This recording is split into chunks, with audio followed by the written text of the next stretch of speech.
Na na na no World Heritage in Glastonbury, a name already renowned. We have unity in our community, it's our spiritual home, it's our spiritual home. Who owns the earth, the sky and the air, rivers, oceans and dawn? In this, the heart chakra of the world, where millions are already drawn. Na na na no World Heritage in Glastonbury, a name already renowned. We have unity in our community, it's our spiritual home, it's our spiritual home. See a good thing and add some ka-ching that lines a stranger's pocket. Doesn't feel like social cohesion, it's the total opposite. Na na na no World Heritage in Glastonbury, a name already renowned. We have unity in our community, it's our spiritual home, it's our spiritual home. Will there be a meter on the White Spring or a QR code on the tour, controlling numbers before they close the door every night? Na na na no World Heritage in Glastonbury, a name already renowned. We have unity in our community, it's our spiritual home, it's our spiritual home. We love change here in Avalon for the benefit of all. Ideas that germinate are felt throughout the world. Na na na no World Heritage in Glastonbury, a name already renowned. We have unity in our community, it's our spiritual home, it's our spiritual home. Stonehenge has never been the same since their World Heritage came. Thousands of years of spirituality surrounded by 20th century tachyarchy. Babling. Na na na no World Heritage in Glastonbury, a name already renowned. We have unity in our community, it's our spiritual home, it's our spiritual home. Get your map on the park and ride, follow the route inside, one way up, another way down, in the spiritually contactless town. Na na na no World Heritage in Glastonbury, a name already renowned.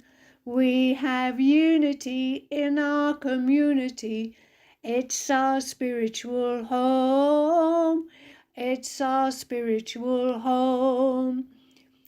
Don't forget to pick up the history book that tells how life used to be when people roamed on this magical land, barefoot and free.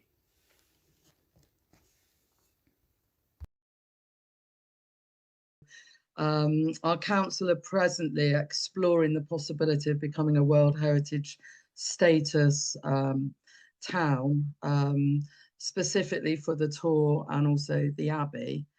And we're absolutely delighted to have you here, Maria, because I know that you really understand that there does seem to be some kind of a real battle going on for sacred places.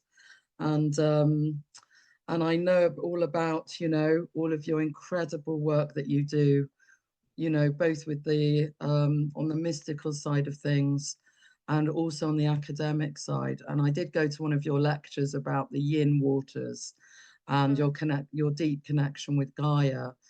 And so what's been happening here is a lot of people have been standing up and you know, against the possible desecration of our town, but also with the amount of money that's been sort of poured into this, it's really important that people know, you know, about what's going on here. So I know that you know, you've got that incredible, you made the discovery of the elongated skull beings, which are just incredible. And you're a second generation, Maria's a second generation dowser, an author, and a foremost expert on earth energies. And you're also at the forefront of Avebury School of Esoteric Studies, the director. So both myself and Jack are big fans of your work and what you stand for. So thank you so much to agree to be in this film that we're making. Your background obviously runs over sort of 35 years or so of dowsing, but what is your connection with Glastonbury in particular? Do you have a particular connection with Avalon or Glastonbury yourself? Yeah, I started dowsing in Glastonbury on the 8th of the 8th, 88. So that was Wow. when I kind of really connected to the place.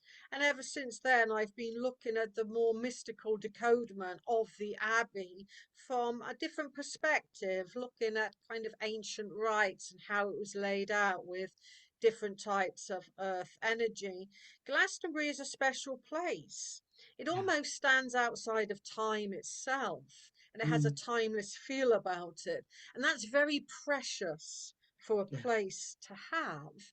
And that's Yeah. why I think it's very important for places of power to be open for all and run by the people. If only that was the case at Stonehenge, if only that was the case at Avebury, then I'm sure these places would be in far safer hands.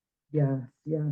So we've seen what we went to go and visit Stonehenge quite recently, and to be quite frank, we were horrified at what we found. It was a lot worse than we imagined, and then we know that that is run by the UNESCO World Heritage, ultimately underneath.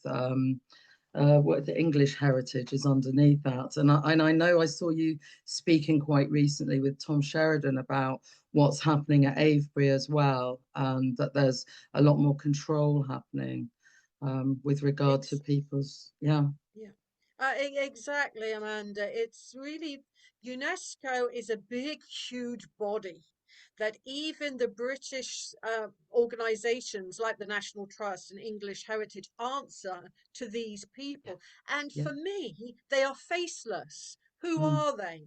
Unless I did a long search on Google to get the CEO, they are faceless. They are removed from these sites. They don't understand the mm, sites either. yeah, For Glastonbury, it's a living monument because yeah, people live inside of Glastonbury, like Avebury is a living monument. mm, It interacts with people. People have houses there. People have their homes there.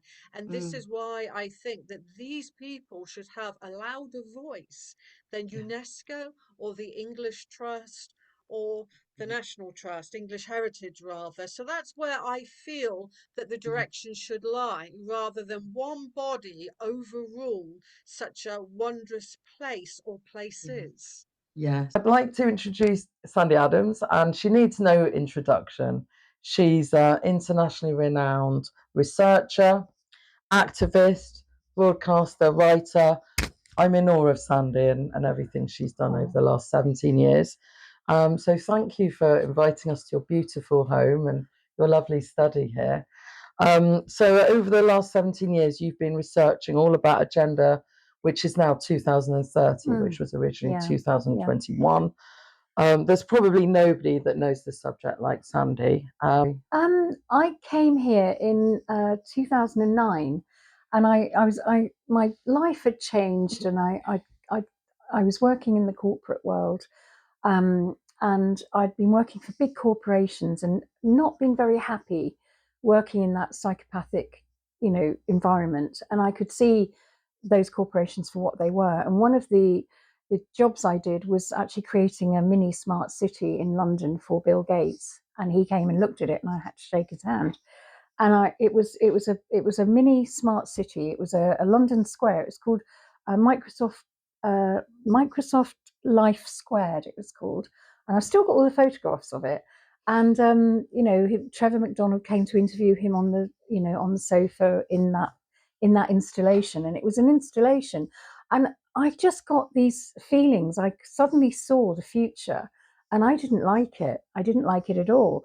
And I was also at the same time working for Google, and they were going along the same way, and I just found it just too much, and I began to question why I was working in that industry, particularly when I was working for GlaxoSmithKline, and they were talking about penetrating the Ayurvedic market, and that was just, for me, that was the end of it. And I kind of had this breakthrough. I changed my life. My marriage broke down. My children were off at university, and I just sold the house and bought the first house I could find at auction that I liked. And I didn't know anything about this town.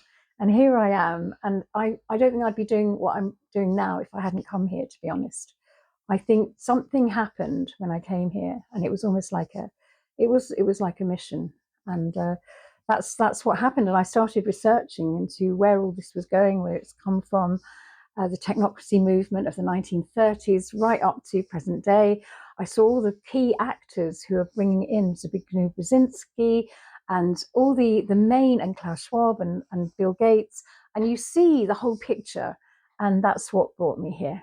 Yeah. Wow. Thank you. Amazing. And how did you first hear about the World Heritage Site proposal in Glastonbury? Well, Do you remember? I think it was last year when they actually came clean and told the public about it. I think prior to that, they'd known about it for a year, and they'd employed consultants to do a scoping exercise without any consultation with the local people at all. Yeah. We're in conversation with Merlin of Avalon today, and we're here at Bridie's Yard, where he is a druid and a volunteer. So thanks so much for inviting us along. Thanks for asking me for this. So I'll just begin, Merlin. So what is your connection to Glastonbury or Avalon? Definitely Avalon. The land drew me here before I came to live here, and working with the whole kind of Merlin Arthurian energy, which I always have, Avalon's obviously a part of that. For me, Avalon is the heart chakra of planet Earth, and that's not just me. That's common knowledge. Even in Tibet, they acknowledge it. But what does Avalon mean? Well, for me, it's the heart is about kind of embracing the holistic. It's a very interfaith place. So Avalon is a place where people have always lived in harmony, whatever their beliefs or traditions, and that's pagan, Christian. There's never any conflict, and that's the legacy of Avalon, really. So it's multicultural, multi-faith. But for me, it's also very monastic, and it's got a monastic history. So people would have come here for contemplation and meditation as a quiet place, away from the bustle of the everyday marketplace of the world. Yeah. Now, there's always been trading here, and trading is part of the Abbey. All the artisans, the leather workers, the basket makers, the bookmakers, they all had their skills, but it wasn't commercialized in the same way as now it's become very much, all the shops on the high street. For me, that's not really what Avalon is about. So Glastonbury, if you come here and you see Glastonbury is the high street and the tourist trail. Avalon is Bridie's Mound and other places like the lakes out on the Avalon marshes. Those places are, in nature. So perhaps Glastonbury is the town and Avalon is nature.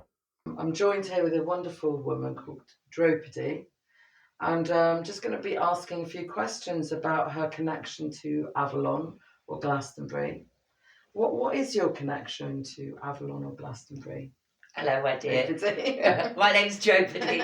Thank you so much for inviting me to, just get to offer my opinion, my understanding in in being in this mystical realm. Yes. So for me, Glastonbury and Avalon are kind of two separate things. So for me, Avalon is a mystical realm that goes back through many, many timelines of magical beings, Arthurian legends, Merlin, the dragons, the ley lines. Jeshua also apparently came here when he was 12 to 14 with his uncle, Joseph of Arimathea. There's all of these, like whether they're stories or whether they're the absolute truth. We don't actually know, but many of us feel that we have incarnated here before, which was definitely my experience. And so for me, I've actually been physically living here for 26 years. I came here when my daughter was 9. She got absolutely bored with being dragged around to all the festivals in an old bus with a dragon on the front and having a crazy mum that was in bands and things like that. And she wanted to live in a house and go to a school and have a normal life. So I came to visit a couple of friends here looking for somewhere that we could actually settle. And within an hour, I got a 2-bedroom house that took animals and people like me. Wow. You know, and I knew that that was a deep calling. And I, from having been here all of these years, I see that with so many people. You know, some will come and they'll be here for months and months looking for somewhere to live and it doesn't open, and others will arrive and bang, they'll suddenly be like, and so the Lady of Avalon, in the way that I understand her, Nineveh, is that who I understand her name is. I have felt her ever since I was a little girl, and I've felt her presence. And when I first came here many years before, it was from Glastonbury Festival, and I'd inadvertently taken an overdose and actually died and came back. And then came here for the first time when I was 23 and walked up the tour and just wept and wept. And I remembered all these past lives, and I remembered that I'd been here at least once before, if not before that. So for me, I love this land. I love the waters. I love the fact that there are so many little pockets of communities, and my personal growth and evolution since I've lived here, it's been a spiral in the places that I've lived. I lived at Shekin Ashram around 20 years ago for a year. I rented a house on the side of the tour and created a women's community. Then I lived at Pompalis and was presented with actually an Excalibur sword. And then lived in someone's back garden. And now I'm here at the top of the hill in my beautiful little temple. Wow. And I love this land, and I feel fiercely protective of the magic that we have here. And I feel that magic is unique to every single person. And I feel that all of the pilgrims that have been coming here for, I guess, hundreds of years, actually, you know, have all been given a calling. We are very lucky to have Marie Dunyan with us today. She is a regular pilgrim to Glastonbury, and she is also a professional psychologist. So she's written a lovely poem about the tour, and today she's agreed to be in conversation. So thank you for coming. No problem. Lovely hot sunny day we're having. Very hot, yeah, we're melting. So can I begin with asking, what is your connection, Murray, to Glastonbury, or Avalon as it's known? Well, I guess my connection is, like you've just said, I come here quite regularly. I really enjoy the tour and St Michael's Tower and everything it has to offer. I suspect Glastonbury knows more about what my connection to it is than I know. It's unravelling. But yeah, I just really enjoy coming here. I've been visiting for the last few years, so it's not like a connection that goes way, way back, but I certainly feel that sort of sense of my soul being called here, as I think many do. Lovely answer. And how did you first hear about the World Heritage Status proposal? Well, it was really interesting actually, because I had a friend, and obviously she knows that I come here and she comes here a lot herself, and she sent me the petition that you'd started. So obviously signed that, and then I don't know if it referred to it, but it might have been a video link. So I had a look, and I think it was a recording of the consultation or the start of it. And then I think it must have been when I was here in January when I bumped into you, and then I heard a bit more about it, and you were asking what I thought of it, and you were in the town, weren't you, promoting it and letting people know what was going on. Harrison, I often think through the festival and things that people imagine that perhaps it's a huge place, but essentially it's like these two streets, isn't it? And the roads aren't that wide, so I think it would have a huge impact on the infrastructure, on accommodating any big coaches, any big tours, the impact it would have on access to the tour itself. I think, we've queried whether you'd have to pay to get in. That would obviously impact, because you have to weigh that up when making a decision to come somewhere, don't you? And certainly with our recent visit to Stonehenge, it would, it's flagged up some, some problems with that kind of thing.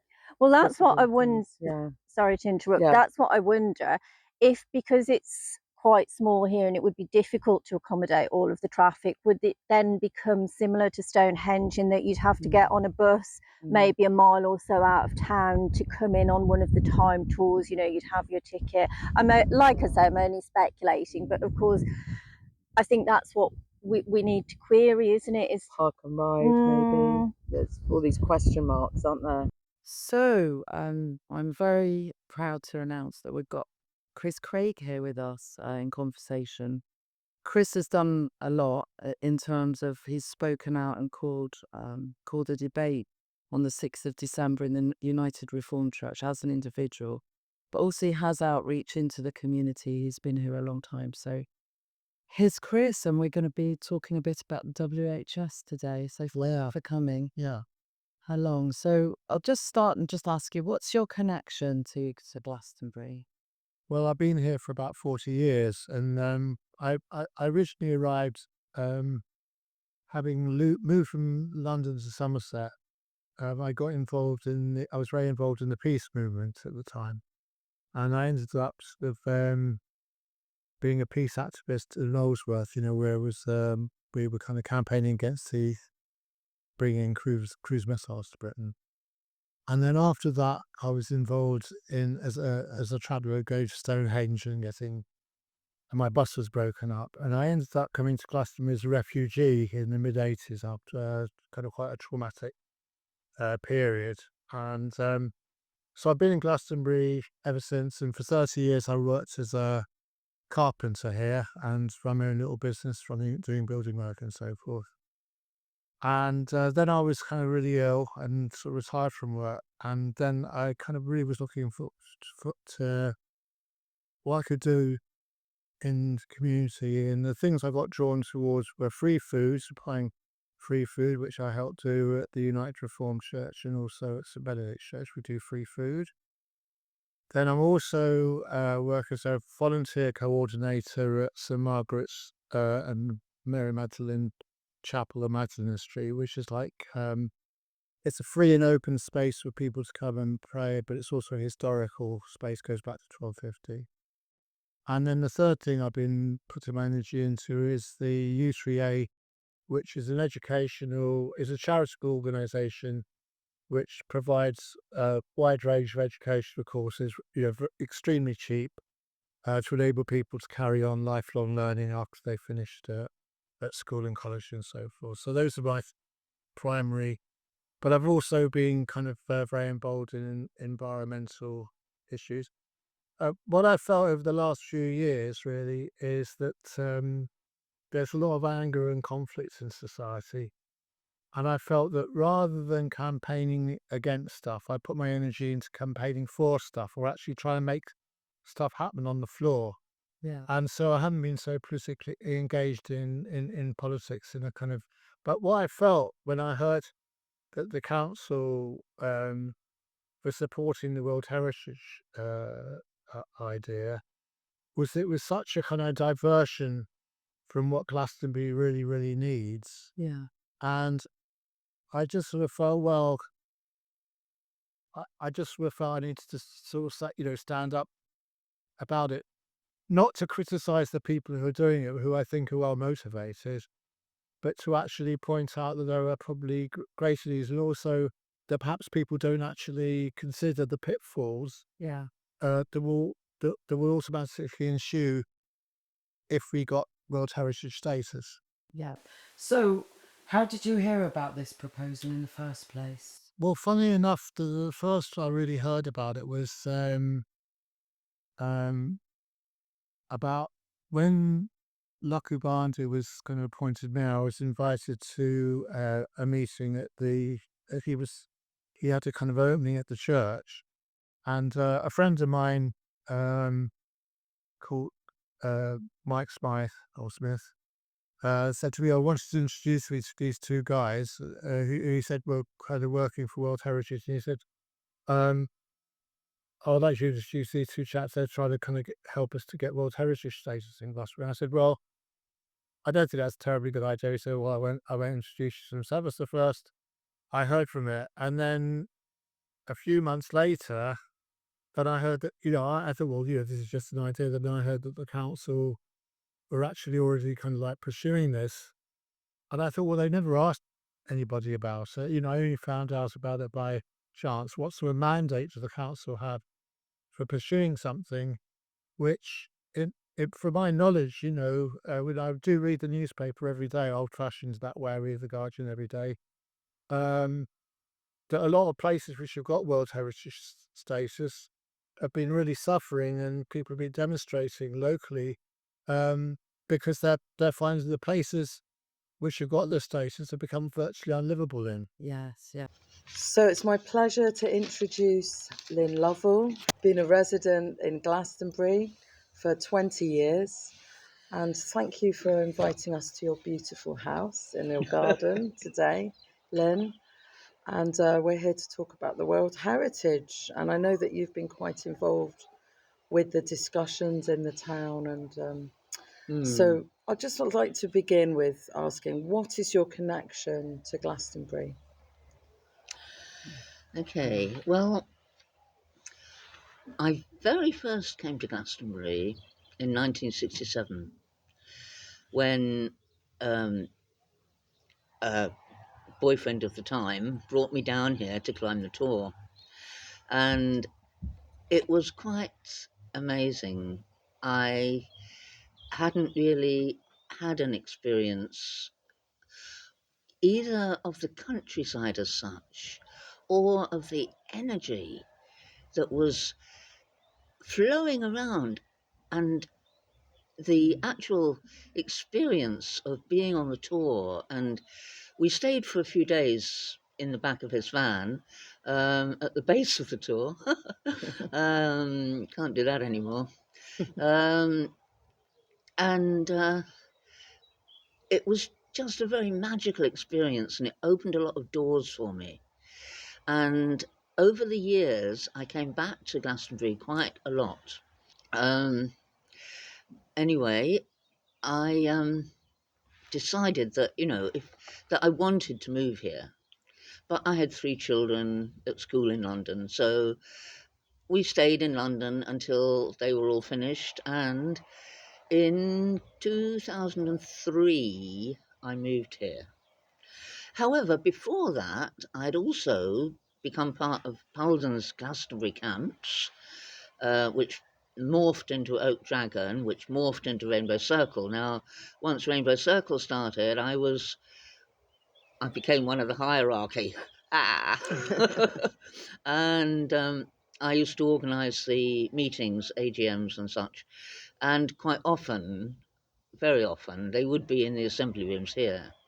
I was also part of the crowdfunding. I contributed towards the crowdfunding of the assembly rooms when it first started. And so I knew quite a lot of people down here, but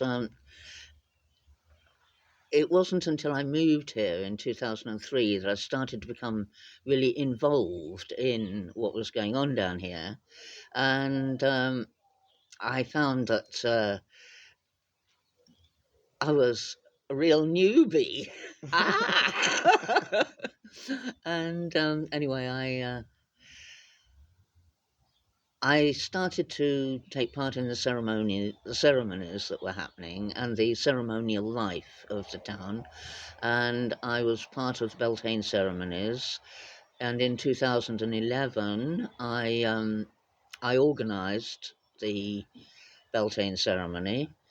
I have a feeling that the person who was going to organise it dropped out or something like that. I wasn't expecting to organise it, and then suddenly I was organising it. Not only up at the Coombe, which I would have been up for anyway, but also at the Market Cross. So I had a big input into that ceremony. Then there was 2012, which Drew did, and 2013, which Merlin did. But anyway, and I took part in all of these ceremonies.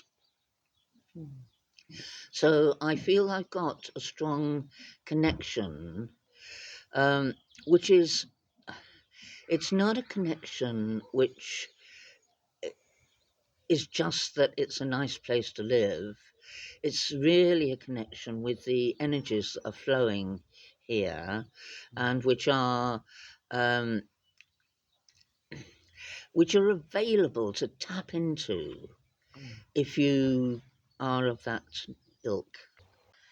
So here I am with the lovely Shirley Wellstead Hi. in her beautiful bright home here in central Glastonbury. Yeah.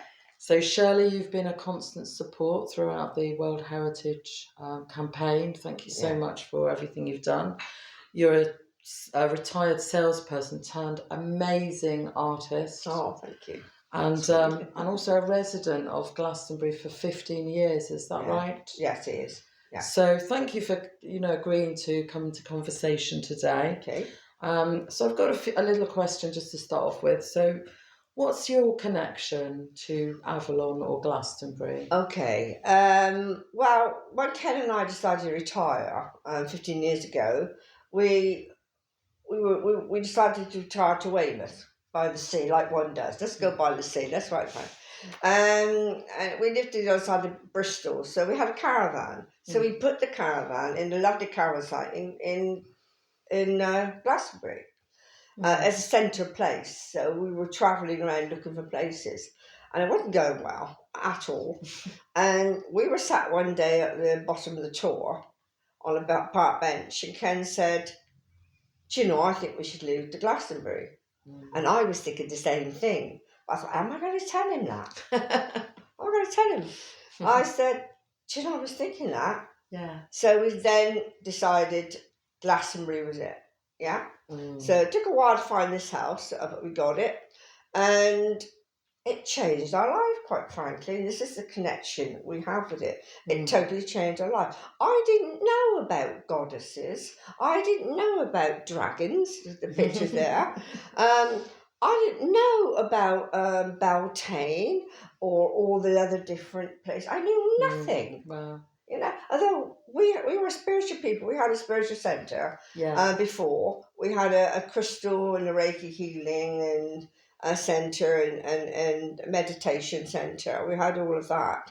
But I didn't know anything to all of this until we got to Glastonbury. Amazing. And it totally opened us up. And we went to every talk going. You know the Oracle magazine you get in Glastonbury. Yes, we ticked all down. Oh, must go to that. Must go to that. Must go to that. And okay, we don't go to much now because we've been and done it as a T-shirt sort of thing. Yes, But we went to everything. Met the most amazing people. You know, and we can honestly say it totally changed our life. Oh, wonderful. Totally, you know. The people there, what we learned, what we grew up in, and it started me on painting. Wow. It was all the events in Glastonbury that I thought, I'm going to paint these. It was somebody else's suggestion, actually. He said, why don't you paint all the events in Glastonbury? So I painted the dragons. I've done about 3 dragon ones. Then I painted the goddess, all the goddess yearly count. I did 8 of those. Amazing. And they had them in the goddess house as well. I think they got a few left. The rest have all sold now. Big ones. They were really big ones. I painted some flowers, which was in Chalice Well. And we just got involved in everything. And it took me into my art. It took me, I've got to do this now. I've got to do this now. And then the people, you meet the most amazing people. So interesting that come here, not just the ones that live here, of course. Yeah. It's the ones that visit, Course, you know. yeah. And we personally now have got 5 really, really spiritual people that have got big followings now that come here. They come and stay here. One does, the other stays in town. So they stay in your house. But they come here and they, we have a meal together, you know. And how lucky are we? It's my pleasure to introduce Matt Fellows, who is a local satirist and care worker. And I'd like to just ask you, Matt, what is your connection to Glastonbury? I was born in Butley Hospital, which is about 4 miles away. All 3 of my kids were born on the island, North Lode Street, Actis Road and Whiting Road. My father was born on the Old Wells Road. And one part of the family we can trace back, certainly in this valley, for over 500 years. Wow, that's amazing. And, you know, we're talking about the World Heritage Status proposal. How did you first hear about it? I heard about it on the internet. I saw that the town council were promoting it and members of the council were promoting it. And I said I have friends that live in Bath, and I was well aware of like the impact it had on house prices there and their general standard of living. And obviously I've been to Stonehenge and I've seen the difference. Stonehenge now as World Heritage, you know, there's a big fence around it and gift shops and the utter commercialization of it. And Bali and other places I've read about that, you know. So I found out through the internet, really. So you know about all these different sites worldwide. You sort of researched already. The issues with housing and the cost of living, the cost of housing goes rocketing up, you know, and people who grew up there and born there can no longer afford to live there. And we're already suffering that problem here without that, and it just seems like it's going to exasperate it even more. So like your children can't afford to live in Glastonbury, for instance? At the moment they could just about. My eldest is just moving back to Glastonbury, but with this, if this comes in, it will elevate even further up, and none of us will be, very few of us will be able to afford to live here. Only a select few who are going to benefit hugely out of the World Heritage destination and are behind it. They'll probably do quite well, but you know, the vast majority of people that are from here, the economically cleansed out of the area, which is what's been happening since 2000. People are being economically cleansed, and you're seeing the change in the dynamic within the town, because you know, they're literally just getting rid of anyone that doesn't go along with their very limited version of what Glastonbury is supposed to be, which is some kind of museum, it seems. It's becoming that way, isn't it? To some mythical past that probably didn't even exist. So we can kind of see what's going on in the Abbey with the forecourt there and things. Yeah. So do you think that that you've talked about the house prices, and what other how else would World Heritage impact on Glastonbury or Avalon as we know it? The commodification of spirituality. I mean, if you're not careful, it's going to turn into Lourdes or where we used to live in Portugal near Fatima, where literally, I mean, we already have a commodification of spirituality in Glastonbury. You only have to walk up the high street, and you know, a little bit of that's fine, but this is going to get more and more and more and more, you know, and it will be just for visitors. You know, people will not be able to afford to live there, and it's a real problem. It's a real problem, and obviously, if we have many more tourists coming, we already have 900,000 to 1 million a year. You know, like the damage to the tour, the lack of infrastructure to actually put up with them. You know, and again, most of the housing will become Airbnbs. There won't be anywhere to live, and you'll have a very transitory population living here. And you know, people that grew up here for years and years, you know, won't be able to live here. And I'm seeing it. Well, as kids, we always had to move away anyway, because you come to a certain point where you can't. It's not enough work to pay for the rent to live here, and you have to go away and then come back in your late 20s when you actually got some money behind you to live where you grew up. And this will only just make it worse. And plus, like we've seen with the 23 million town fund, all the promises that were made for that by pretty much the same people, it's devolving into all kinds of despicable bizarreness and tragedies, and so you can see exactly the same thing will happen with this World Heritage. We'll be promised lots of things. It's all going to be great. We're all going to grow together in unity. Very few people will benefit. Small group of people will line their pockets, no doubt, and do very well out of it. But the vast majority of us won't, and the town and it will not. Well, it's my pleasure to introduce Tatanka, a local resident and a medicine woman who has lived in Avalon for many years, and she's also a trained psychotherapist. So we're very lucky to have you here, Tatanka, to listen to your wisdom. Oh. So I'd just like to begin by asking, what's your connection to Glastonbury or Avalon? Thank you for having me, Amanda. You're welcome. I've been coming to Avalon since I was 17. And, you know, for the viewers, we differentiate between Avalon and Glastonbury. Glastonbury's the town, and many of us come here for spiritual reasons because it's a place of healing. And Avalon is the mirror, the subtle realms of Glastonbury. So for about 33 years, I've actually only lived here for 5 years, but it feels like longer. Yeah. So it's like a spiritual home. Spiritual home that's become my real home. Yeah. Thank you, Tatanka. So how did you first hear about this World Heritage Site status proposal? Well, I was struggling to remember how that came about. I think it sort of filtered through the consciousness on the internet. Now and again, I've attended council meetings. It was like a rumbling, but I think it was online. And then there was growing concerns, you know, people saying that it would change the landscape of this lovely town, you know. Yeah, yeah. And you came to some of the early meetings as well, didn't you? Yeah. Early on last year. So do you know of any other sites worldwide that have attained World Heritage status at all? Well, the most obvious ones around here are Stonehenge and Bath. And, you know, Stonehenge is a sacred site. It's a temple. And I think anyone who's a bit older, I'm not old enough to remember when it was free and you could just go in. I've always known it as, you know, with a fence around and you pay to go in. But I know that the Druids were concerned and other pagan folk, because they were set to be tunnelling under it. And I imagine some of the viewers watching this interview will be spiritual people. But for those of you who might not know so much, the ancient people put these landmarks in the land.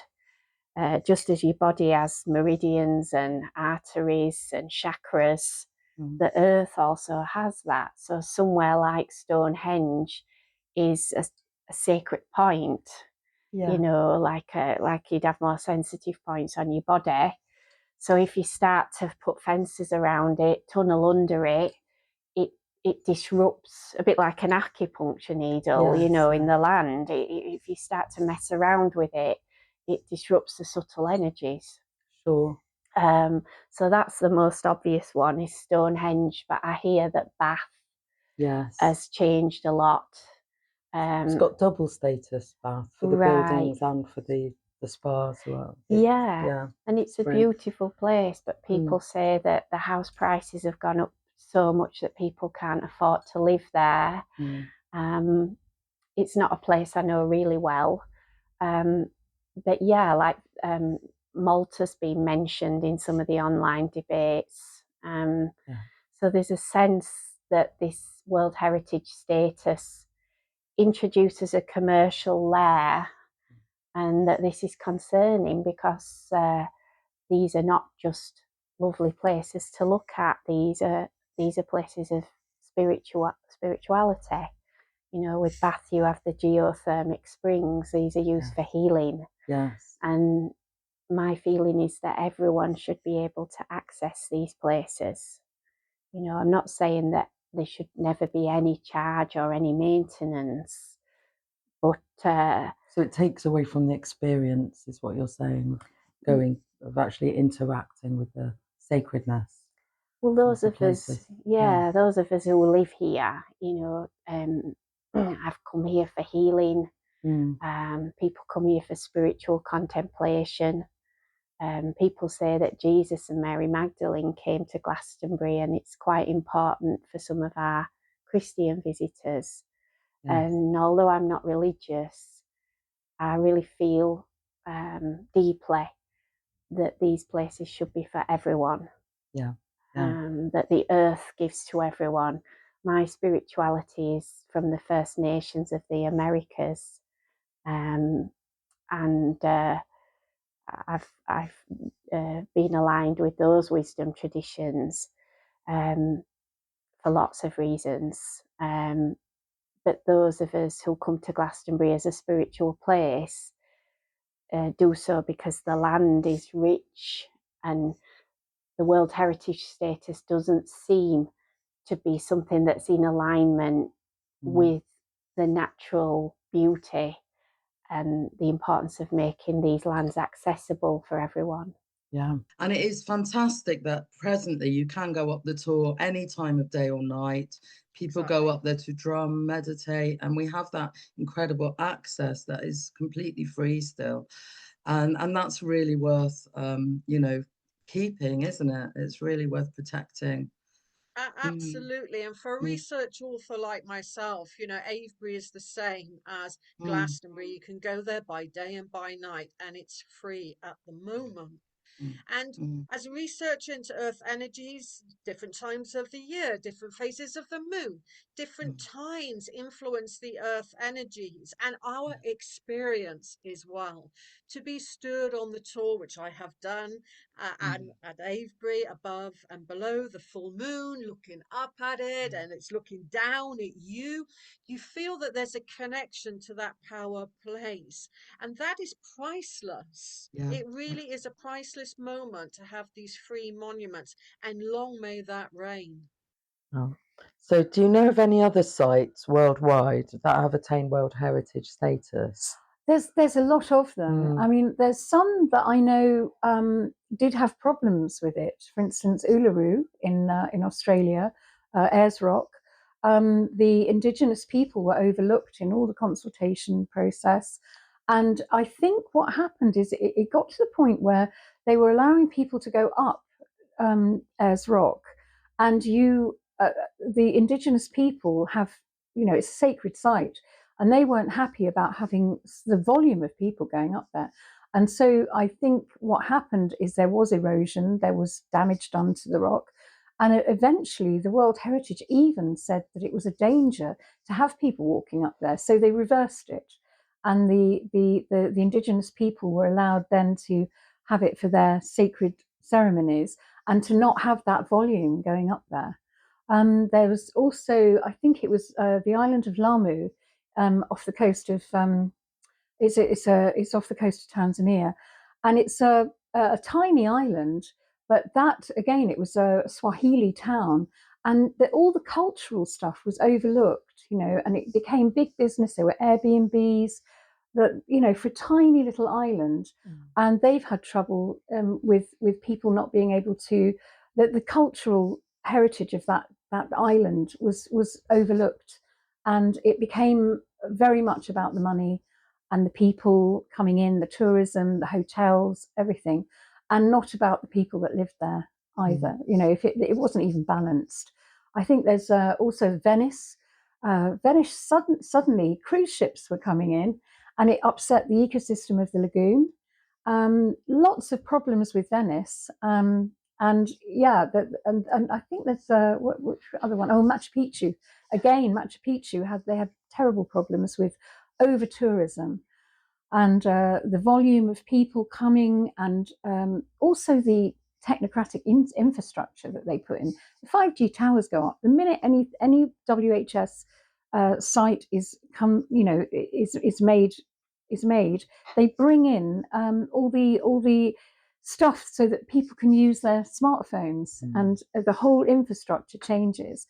So and that's not good for the nature, for the biodiversity, for anything. So all of it doesn't make sense. None of it makes sense. Well, it does if you know the long-term agenda, which we might talk about later. But at the moment, you think, well, they're all about biodiversity and looking after the infrastructure and the sustainability of these places. But actually, if you look at what they're doing, it's actually destroying it. So it doesn't make sense, and there's a reason for that. Absolutely. Yeah. Worries in that if it did become something which was monetized, that then obviously that always limits the amount of times that you come here. Whereas I think what's wonderful at the moment is you've got that freedom.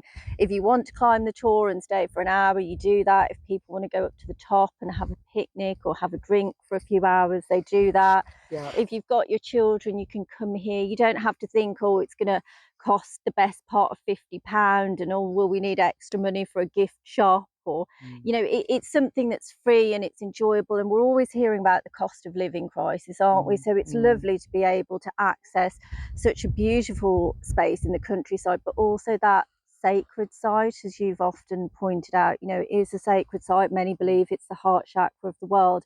And I think one of my worries is that when you take something and you make it commercial and you sort of put it in that mold, how that will impact on people's spiritual relationship to the tour.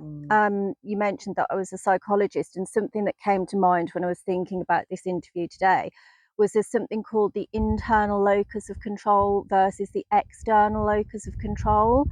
And I was thinking about how that maps onto how people plan a trip to somewhere like the tour. And if you have an internal locus of control and you're a spiritual pilgrim, you can think you want to go there for your own personal reasons, and there's no gatekeeper.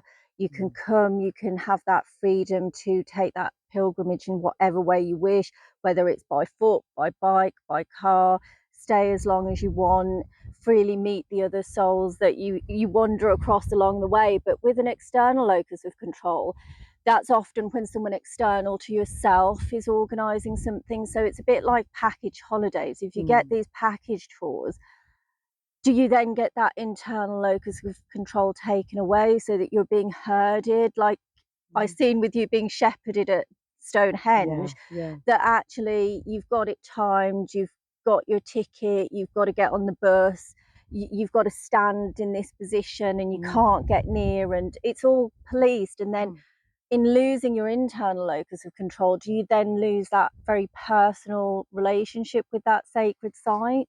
Very good point. For me, I've never been a worldly person. I'm contemplative. I like peace and quiet away from busyness and noise. I mean, that's me. But I think that's, if you're looking for that here, it's getting harder. But that's how I will always remember it being. Avalon of the heart it's spiritual. It's not materialistic. I heard that there was a council meeting in the town after it had happened.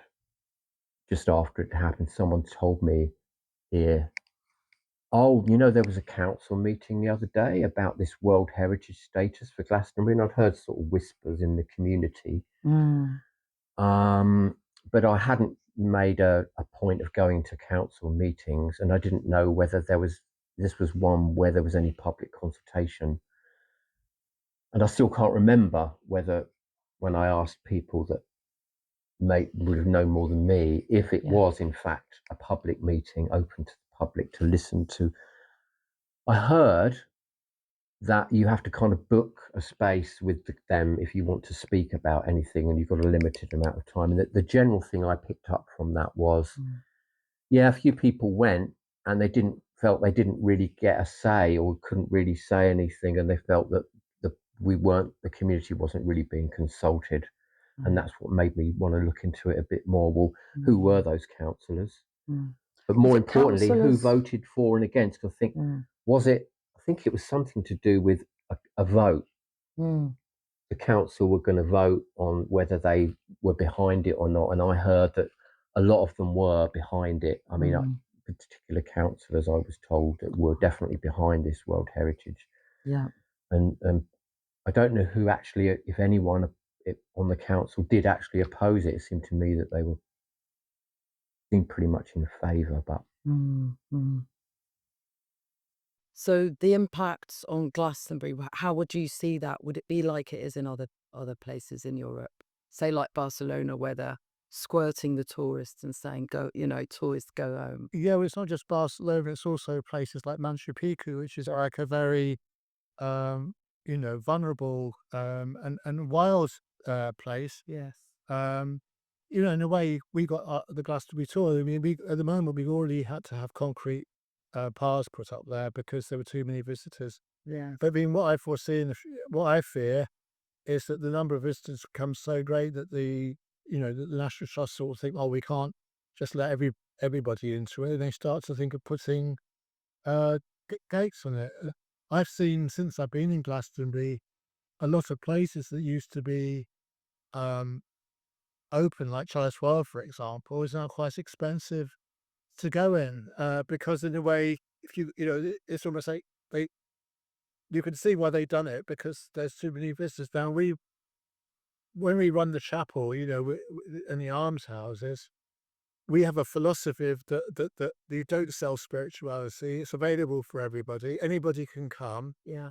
And most of the people that come, a lot of the people that come have never been there before, but they kind of really get a strong kind of warm heart feeling from being there. And there's lots of other people who go in there almost every day and meditate or pray in there, and they kind of generate this really lovely energy, so that by keeping it open and keeping it free, and what we've found magically is that by keeping it free, that the people that give us donations and so forth, it's enough to cover all our costs. So it's like it's just a philosophy of and I'd put the philosophy down into a nutshell as: you don't sell water by the riverside.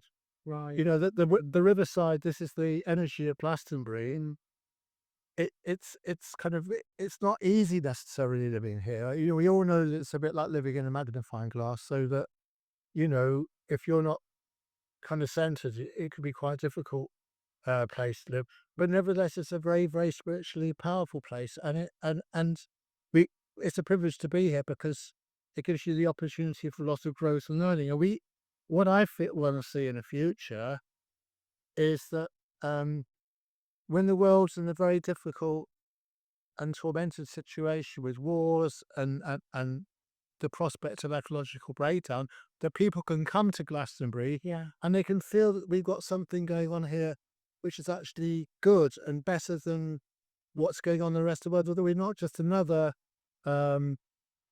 tourist site, which is kind of trying to make as much money as it can out of the tourists that come in. Now, we've got Bath up the road, and I've spoken to people who live in Bath, and that's a huge place for the tourists, with all the stuff to do with the Austins and the Roman baths. And they say that the centre of Bath is virtually if you're a local, they kind of avoid it in the river because it's so overcrowded with tourists.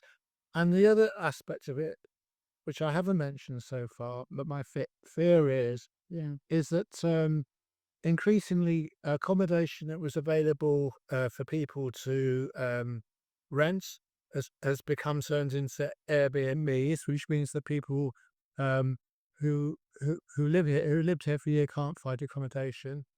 That there'll be more hotels coming in. Yeah. Yeah.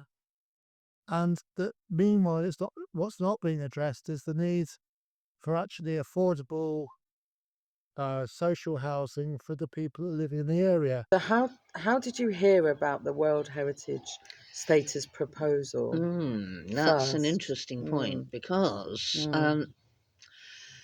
I am a member of the Green Party, and I would have thought that I would have heard about this before, but I didn't. I heard about it when there was a survey sent round about, ordinary Glastonbury things. Do we want a footpath here or a road there? And then suddenly at the end of it, there was this question that said, we're thinking of continuing, I suppose, our application for the World Heritage Site, and do you think it would be a good idea? And without too much thought, having tick this and that to the roads and the paths and all the other bits and pieces. I said, oh, yeah, okay, it sounds like a good idea. And then I started to find out about it. And when I started to find out about it and thought about it more carefully, because it was just the last question, or last but one question on this questionnaire that I'd been answering. And anyway, I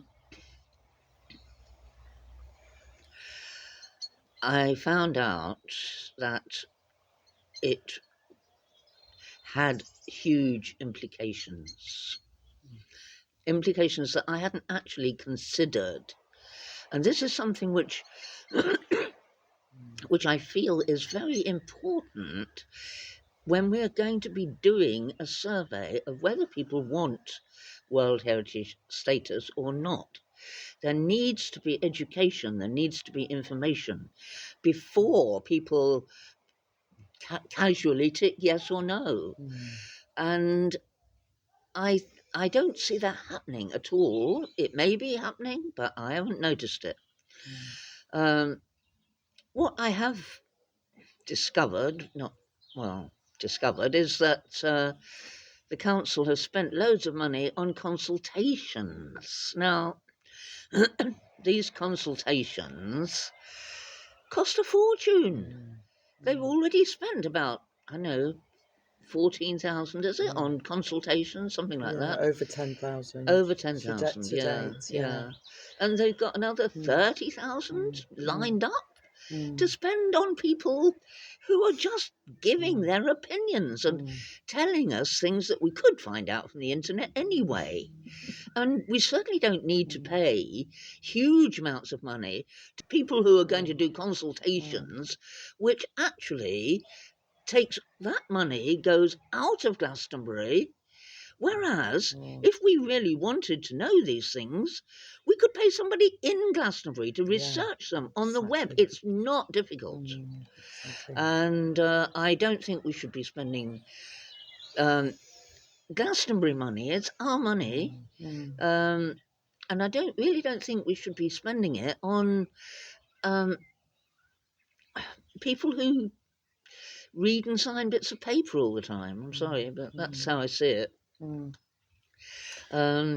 So I didn't hear about it until I got this questionnaire, and I think it's unlikely that there will be a wide variety of people who know anything about it at all. Lynn, was the questionnaire through the post, or was it online? It was through the post. The questionnaire was through the post. I was one of the lucky ones, apparently, who got it through the post, and many people didn't, because there was a mix-up with the postal situation somehow or other, and not all the consultations got sent out. And then I think there was something like 6 or 7% of them came back. And really, that's not quite what I would call an adequate consultation. If you let these people run amok, it turns into a horror show. You know, this is not a political thing. I was accused of turning that into a political football. This is not a political football. It's a moral wrecking ball.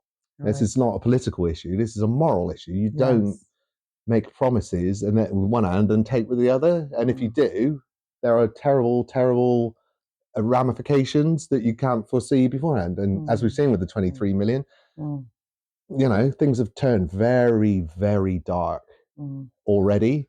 And God only, and that's with 23 million. With this World Heritage, it's going to be a lot more up for grabs. So I don't know how bad it's going to get. What I do know is it ain't going to benefit me, ain't going to benefit you, and it's going to benefit most of us. And it's not designed to do that either. And the way they've gone about it, the lack of transparency, the way that they slander and attack people who disagree, you know. We've had recent censorship. They're not showing a willingness or any due care for anybody else who has a different. They're not even trying to win you over. They just literally slander you and ban you. And, you know, again, that's not what Glastonbury's about. We've always had a melting pot of radically different people with radically different ideas who coexist together in this crazy, wonderful, madcap, unlike anywhere else place. Where is the dialogue, really? Well, they don't want one, do they? They want to ban you straight away, or in your case, phone you up, scream at you, shout at you, use intimidation. I mean, who are they? The mafia? You know, I mean, that's literally the way they're behaving. They're not behaving like representatives of the town and the mad, diverse group of people we have here. They're acting like totalitarian mafiosi. And if you don't go along with what we say, we're going to shut you down, physically intimidate you, financially slander you, and God knows what else. And the question last night people were asking was, who is it that you serve? Really, who is it you serve? Well, they certainly don't serve the people of the town. In fact, the feeling I get off of a lot of the councillors, they don't like most of the people in the town, except for the very small group of people who go along with them. And they are a very small proportion. There's 10,000 people in Glastonbury. In the alternative community, at its biggest, it's 900 people, so a tenth. And out of those 900 people, there's radically different ideas and belief systems, which have always coexisted. As long as you don't attack other people and hurt them, you're free to believe in whatever you want to believe in. That's part of the magic of the place. That's what makes it open and interesting place. If it's just one belief system and one group of people, so they're very fond of throwing around the word fascism, but sometimes you get pot kettle black. People accuse you of what they're doing, and I'd sing a lot of that. Shutting people down, censoring them. Those are things that obviously you got Stalin on one side, Hitler on the other, and neither of them particularly fond of anyone disagreeing with them. And so to call people fascists because you disagree with them basically shows a mentality that they have, I think. So, well, my concern is that if you look at somewhere like Stonehenge, I think is Tintagel one, or is that English heritage? I think that's National Trust. That's National Trust. Well, it's just this sense that the most beautiful places become surrounded with concrete fences. There's an admin desk, a tariff to go in, and that it's not really respectful of the open access and the spirit of the place. It seems to be it seems to be sold as protecting the site, but actually a lot of us who live here feel that we are protectors of the site. And in tribal cultures, this would be the ancient way that the people who live in a place and who align with a place and root into a place are guardians of that place. We're the indigenous tribe here. We're the indigenous tribe. And it's a multi-faith, multi-spiritual centre. So we have Christians, pagans, Wiccans, people who work with crystals. We have druids. We have eclectic magical folk. People practice yoga, goddess spirituality. We have a really colourful, array of beautiful people who really care about this place. So my questioning is, why would you outsource somewhere that's deeply cared for and, spiritually respected by lots of people? Why would you outsource the management to a global corporation? And I can only imagine that it's profit driven somewhere. The reason I live here is it's always been a place of inclusivity and tolerance. There's people who come here and they're, already in quite an advanced state of spirituality. They're more realised.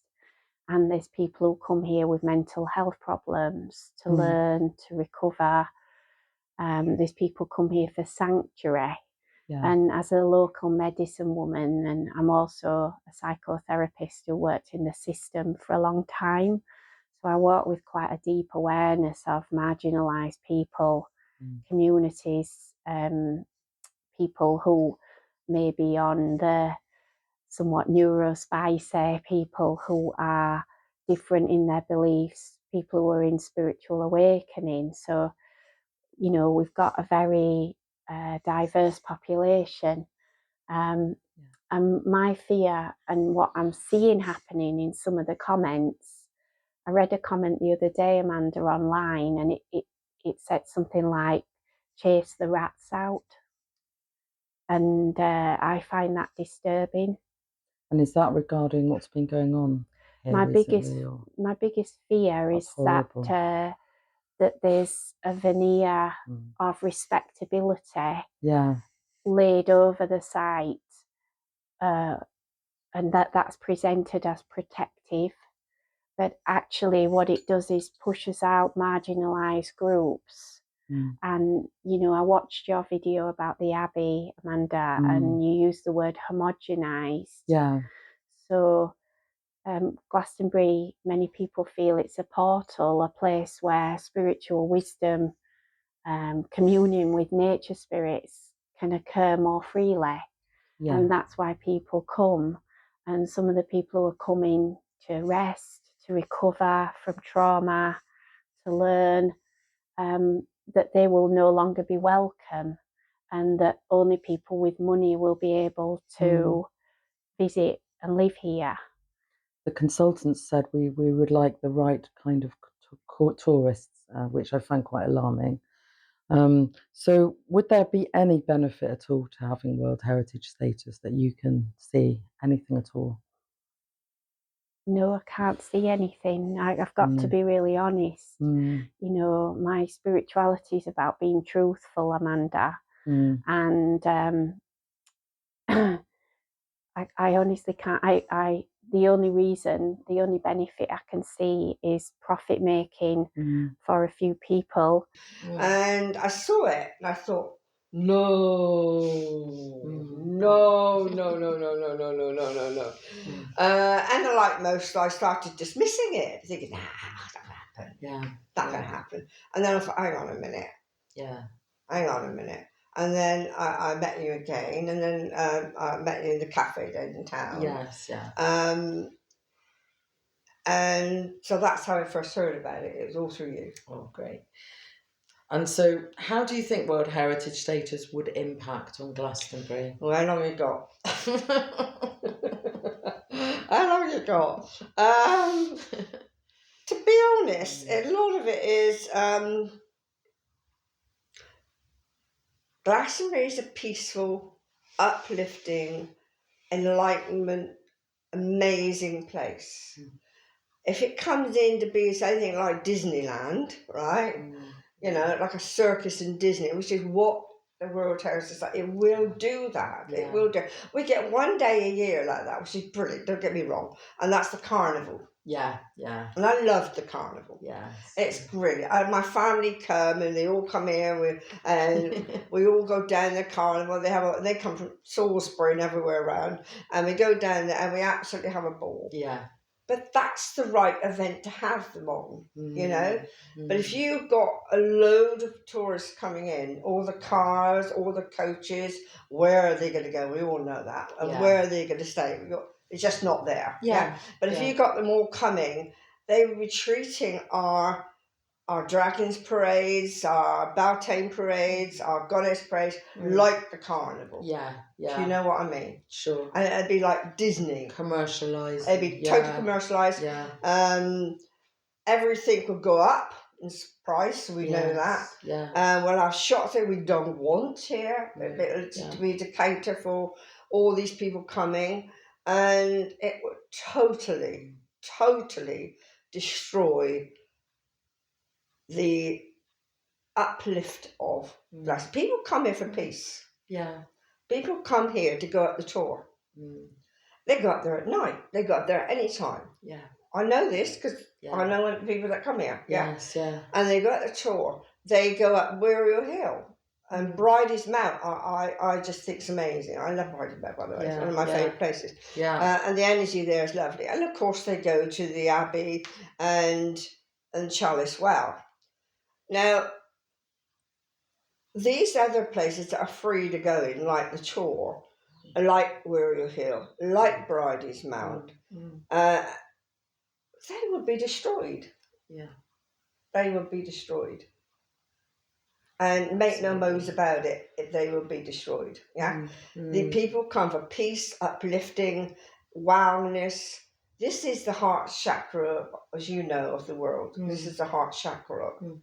And people that come will be like the ones that come to the carnival. Yeah.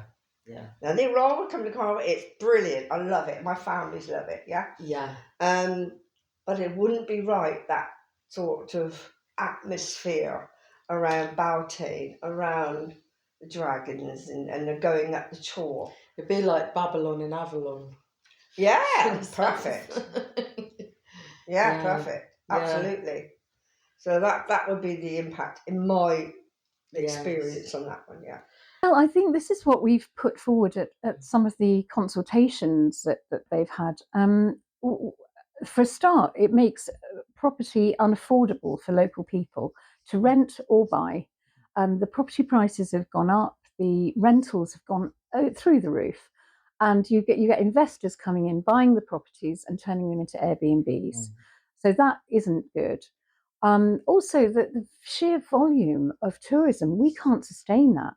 It's difficult now, with the restaurants that we have, they get overwhelmed in the summer. Everything is overwhelmed, and we just manage now. If it was a World Heritage status for a small town, it wouldn't be sustainable at all.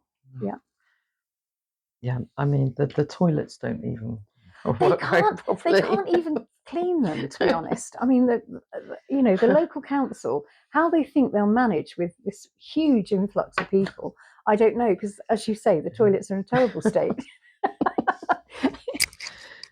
So what are your greatest fears about the World Heritage status coming to Glastonbury? I think it's just the overwhelm of people. And I think also the fact that these are sacred sites, that they've taken over Stonehenge and Avebury as well. And it's would the local people be stopped from maybe having their ceremonies on the tour, or in any of these places? I mean, we've already seen the changes that have happened to the Abbey since they got the town deal, and that has, it's changed the energy of the place.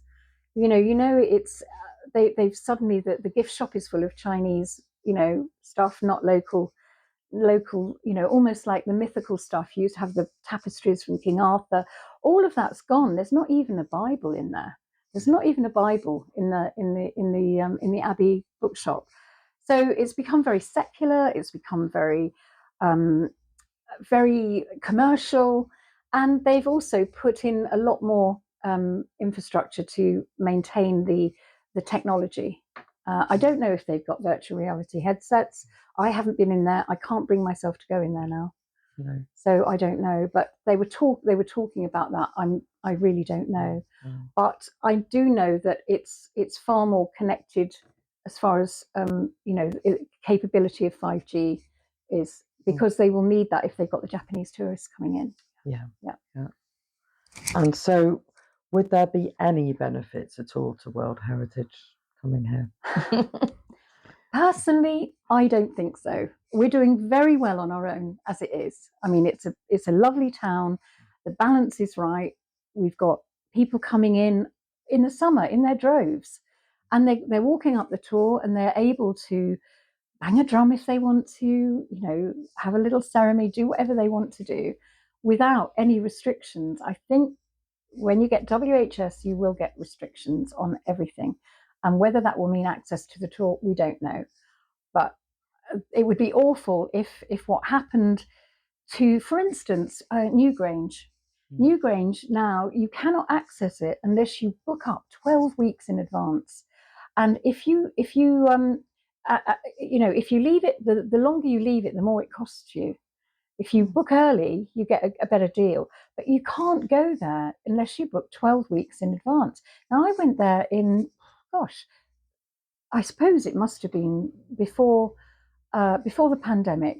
I went to Newgrange, and you could just pay as you go in, walk around the sacred site. It was wonderful. You could go in the chambers. Apparently it's all changed now. You have to book. You can't go there without booking. And who books 12 weeks in advance? You can't just turn up anymore. And it will be paid. I do believe that they will charge you to go up the tour if this happens? And will it be a sort of booking only thing? You know, will you then, so the locals can't just go up there on a full moon or do whatever you want to, because it will be a booking system in the same way as everything changed during COVID, and you have to book to go for a swim at the local pool now. It's mad. But this is the way that they're going, because they want to track and trace you. The minute you book it, they've got all your details. This is the whole way it's going. Yeah. And so why should it be stopped now, Sandy? This moment. This moment. Because it's against everything that Glastonbury stands for. I mean, we are a bit of a free thinking town, and we want it to be free. We want it to be as it's always been. And people say, oh, that's a bit, you're being a bit, like a dinosaur. But this technology isn't doing us any favors at all. And in fact, it's restricting us. And it will restrict us. And this is why they want it, because there is a plan, I think, to take over every sacred site in the world, and they're doing very well at this. And I've just had a letter, actually, because I spoke about this on the UK column, because I present with UK column every Monday. And I did a thing on the WHS and what happened at the consultation. And I got a letter from a man in Italy, and he's heavily involved in the tourist industry in Italy. He's a historian. He's a very learned man. He's written this incredible paper on what's happening in Italy with Rome, Venice, and Florence. And they've been turned into what they call arts cities, which are very much like 15-minute cities, but it's all about the culture.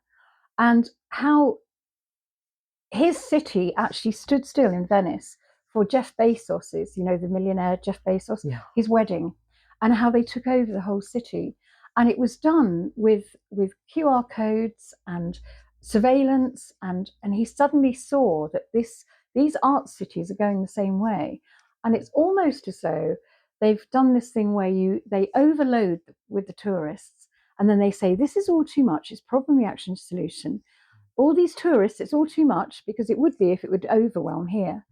And then they say, right, in that case, we're closing it down, and only the rich will be able to actually access these sites. And he confirmed what I found with and people can look this up. I mean, don't take my word for it, please, because we're always being told we're making all of this up. But if you look at it's called the United Nations World Tourist Organization.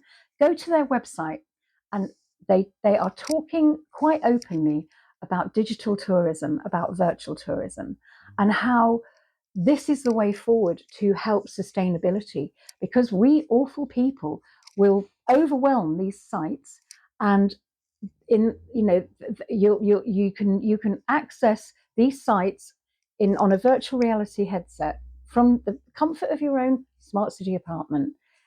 And the rich and famous will have the real deal. They'll be able to go to these places. And this guy in Italy hit the nail on the head. He's a very, very clever guy, and he's written a whole paper about this. So I think, this is the way it's going if we're not careful.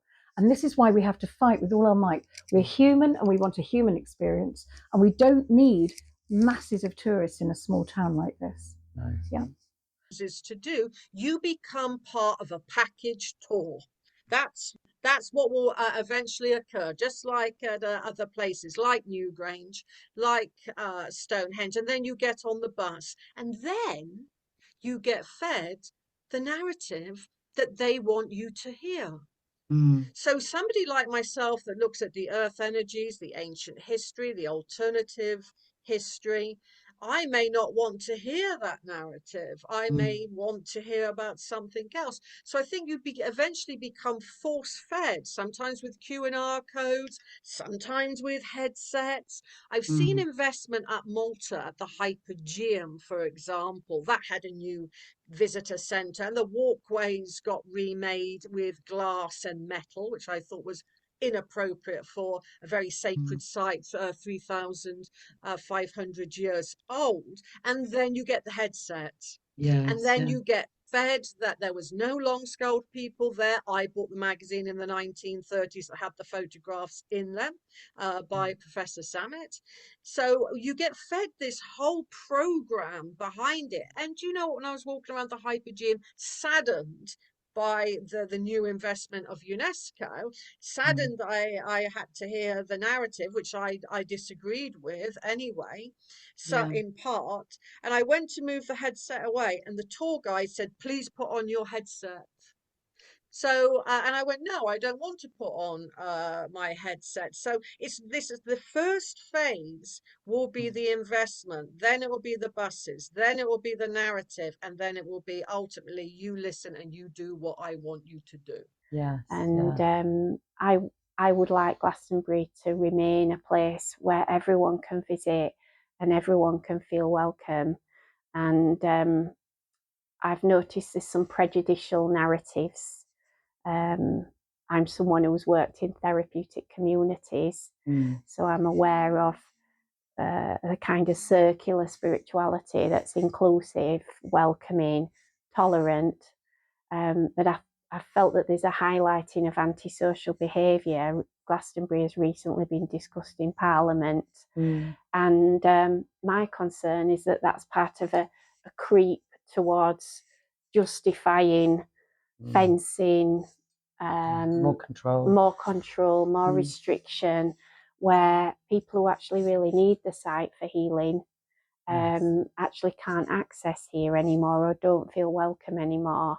So do you think that could be part of a bigger agenda, what's happening at the moment? Absolutely, I do, yeah. And so, you know, you've probably answered this already, but is there anything you'd like to add? Why should we stop it now? Why should we stop straight away? For all the reasons I've said, this, you know, some people say that this is the heart chakra of the world. The reason I've come here for 33 years is it is a genuinely healing place. I feel it's a genuinely special place. I've always felt at home here.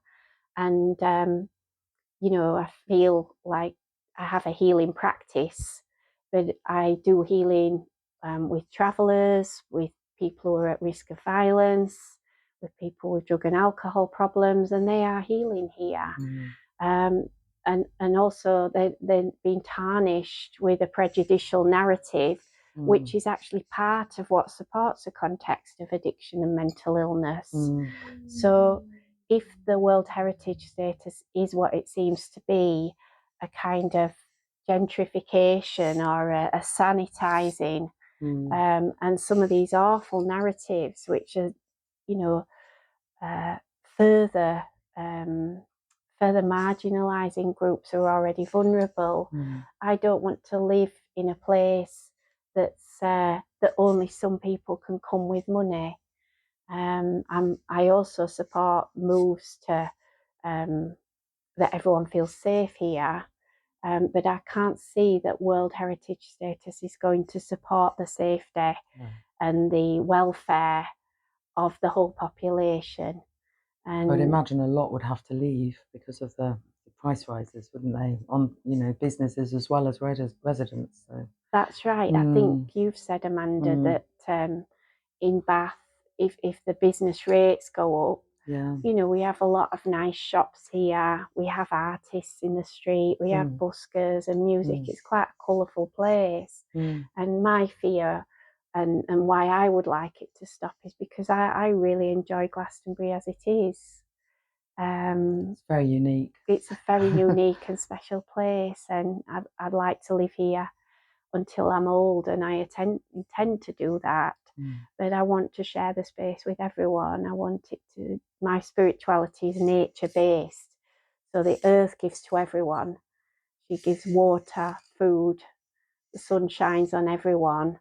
And I don't want to live in a place where only some people can come and where you have to pay to access beautiful places in nature. Hence my Wiltshire accent. I was born and bred in Salisbury, and certainly when I was a teenager, Stonehenge was the place to meet. It was the place to go and have some music and some dance and maybe meet the boys. Meet the boys when you were a teenager. Oh, really? But it was a social place. It was a Yes. social gathering wow. place. Mm. And you met people visiting from all over the world, a bit like you do here in Glastonbury. Yeah. And you met some characters, you met some interesting people. Mm. So I have a great memory of going to the Stonehenge many times in my as I was being brought up. Yeah, 'cause my mother took us there a lot when we were kids as well. Yes. And it was really lovely. I moved away from Salisbury, and I didn't go back for a good 15 years later, I think, 10, 15 years later. And I thought, I've got to go to Stonehenge. I got to go to Stonehenge. I got to go. So I go to Stonehenge, and I burst into tears. Oh. Mm. It was just fenced off, solid traffic all the time, all the way down. They're even talking about putting a road underneath it now. It's crazy, absolute crazy. And you got to pay to get into it. The whole thing had just gone. That's what's going to happen here. And if people don't see that, they're wrong. That is what's going to happen here. So I know firsthand how to destroy your place by putting in the WHS in, right? Exactly. It totally destroys Stonehenge. Totally, it's gone. Yeah. It's totally commercialised. Everything's gone. And so I know exactly what it would do to here. I do know that. Yeah, it's awful. And Amanda, I have people from all over the world with very different views than my own, which I respect and which I love. Like some people are into ancient aliens, spiritual beings, different aspects that they feel is part and parcel of that site. And they have a right to be able to express that view as well. And English heritage, you're slowly, now the tour guide speaks more. You don't have to stand and listen, but it's the same old English heritage narrative. And I know some of the people that have worked there and still work there don't necessarily agree with that narrative. They like mine. They say, I watch you on, Gaia TV and things, and on Blaze. It's hilarious. But they can't say that. Yeah. So sometimes you have people working for the UNESCO World Heritage Site that they are even in disagreement with what's in occurrence. So we can't look at everybody involved and think it's your fault. It isn't. It's the people in much higher places that they're the ones that say, you say this, you say that, and then you put on your headphones and listen to my narrative. Again, I really think the best businesses, the best rulership over these business are independent people, or at least a committee that has some type of say, especially when you're living amid it. Yeah, Stonehenge, nobody lives there. Yeah, it's not a living monument like that. It's isolated on its own, and eventually, which I predicted many years ago, Amanda, it won't stop with the visitor centre. It will stop with all the trackways being closed. It will be stopped with people allowing to be camping in their vans. Yeah, and if people want to do exactly, they've stopped it all, just like I predicted. It doesn't stop with being a UNESCO World Heritage Site. They will manage it, overmanage it, and then manage it again to what they see the future is, and that future is not inclusive of an alternative opinion such as mine, which is well researched, and you can back up some of my claims actually. But we are not the voice now. It's the voice that is chosen and selected. That's an agenda. And you have academic background, and you can substantiate all of your findings too. But Absolutely. they just want to whitewash everything. They want to whitewash history, don't they? But so my last question, Maria, is why should UNESCO World Heritage Status in Glastonbury be stopped right now, this minute, and their exploration of it? It should be stopped because it will not, like I've mentioned before, it will not end with what you think is coming. It will be one thing after another, and it has to be the people of Glastonbury to be the voice for the town in which they live. I live in Marlborough, a 12th century market town.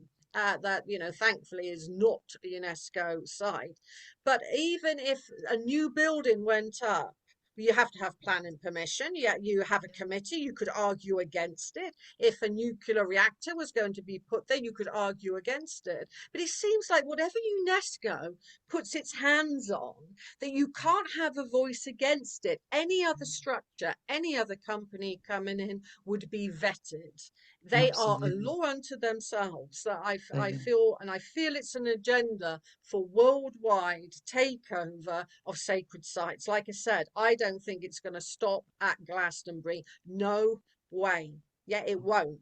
It will be the are. start of something, and then it will Mm, be other places, other places, other places. And that's mm, why I love Glastonbury and I love your work and I love what you guys are doing, mm. because you are boots on the ground, Yeah. putting leaflets through doors, Mm, making an awareness, making films, and being that voice for the tall, for Chalice Well, or maybe not yeah. Chalice Well, and for the Abbey itself, and for the freedom of people to be able to, like you say, drum at the full moon, drum at the equinox Mm. coming up, for example, or Yeah, even, lighting some incense at Samhain. We exactly. are living spiritual beings that practice spirituality. We practice spirituality, and we need places in which to do so. And these Mm, are power places that mm, draw and attract people. And if we are stopped our rights of practicing our spiritual ways, then what happens next? Would I mm. stop a Christian going into a church at Yeah, any time of the day or night? No, I would not. The no. doors are Mm, open at sacred churches and mm, sacred places like that, mm. and that should be, the door should never close at 5 p.m. No. at Glastonbury Tor. Um, the world has changed. We have changed. Mm, We are going to get emotional now. Sorry. We are growing. We are changing. It's this year. This year it's doing it. Yeah. 2025. Yeah, I know we're all tired of fighting. I know that for the last 5 years, believe me, no one knows that more than I do. mm, We're tired of it. Sorry about this, but I feel so passionate about this.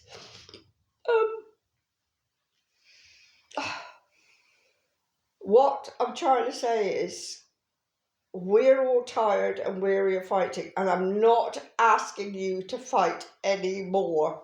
I'm not. Do you know why I'm asking you not to fight anymore, all of you? Because this lady has done all the work. Amanda has done it all. She's done the work for you. You don't have to do very much now. You can now relax, but you got to step up. You got to get into your own sovereignty of who you are. You got to find who you are. You can't go on and say, "Oh no, it won't happen in Glastonbury.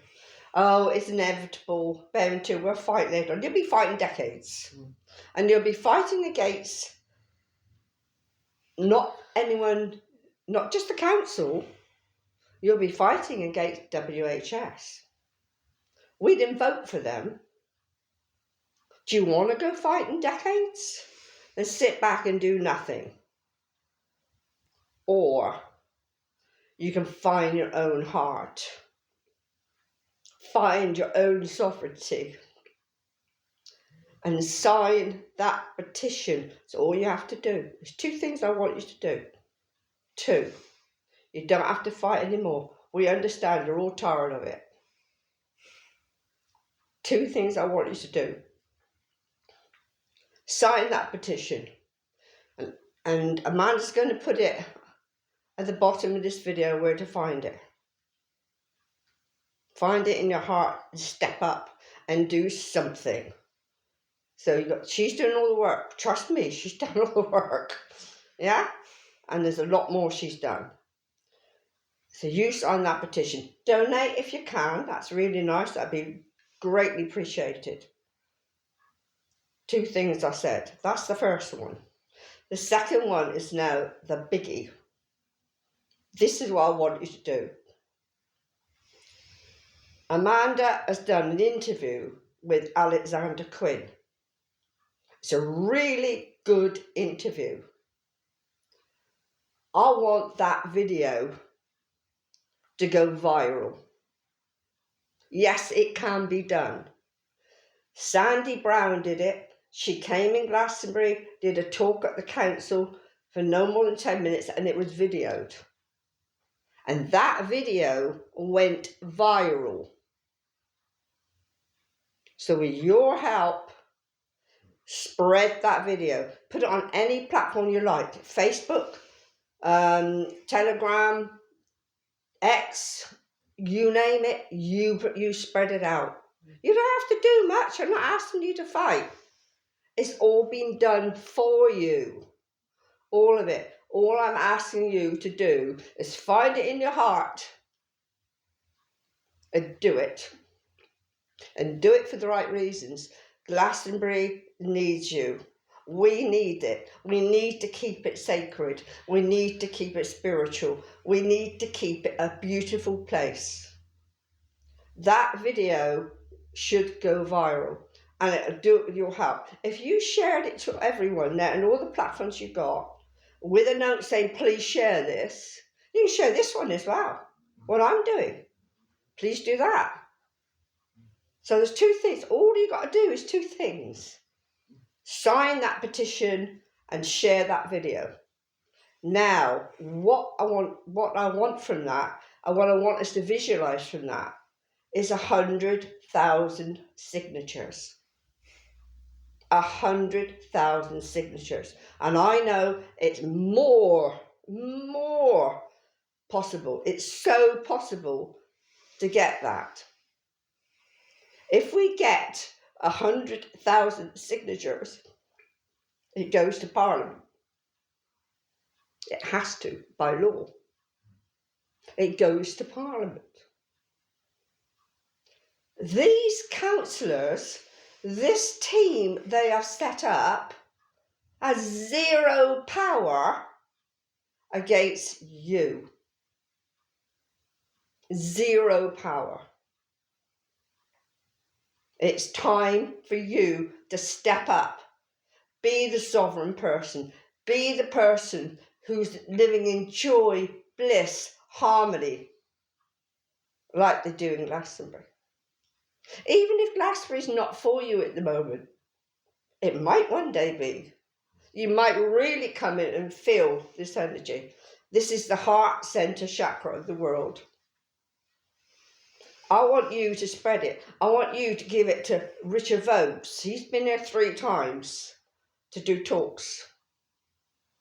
I want you to spread it to Pam Gregory. I know she loves Glastonbury.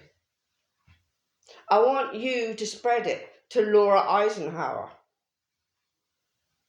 She did a talk here. Absolutely love Glastonbury. Is coming back.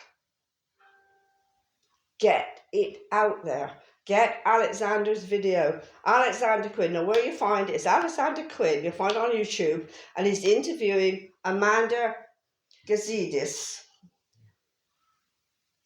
on YouTube. We will also put the link on this one as well. It's a really good interview. He's got a big following. We've got quite a lot from that. But we need to spread that video. We need to get that video viral. And you can do it. All of you. Thank you. Thank you, Sharon.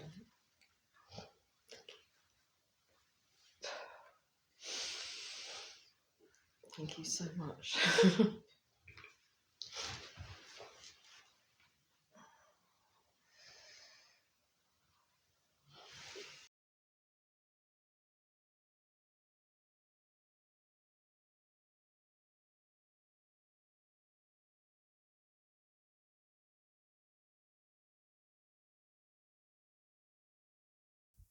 Nobody asked me. Standing watch, a beacon to gaze and to be gazed upon, to be climbed and cared for, and to care for my children in return.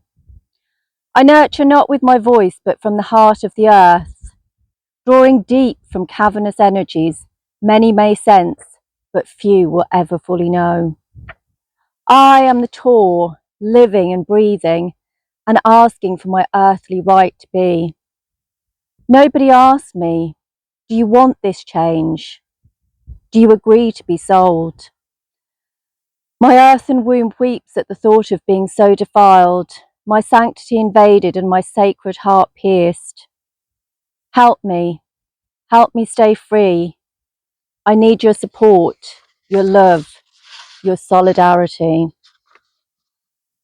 In fighting for my freedom, I fight for the freedom of all, to be alive and joyous, unshackled by man's greed, to stand true and proud, without measure by money, sickened by the thought of walled control.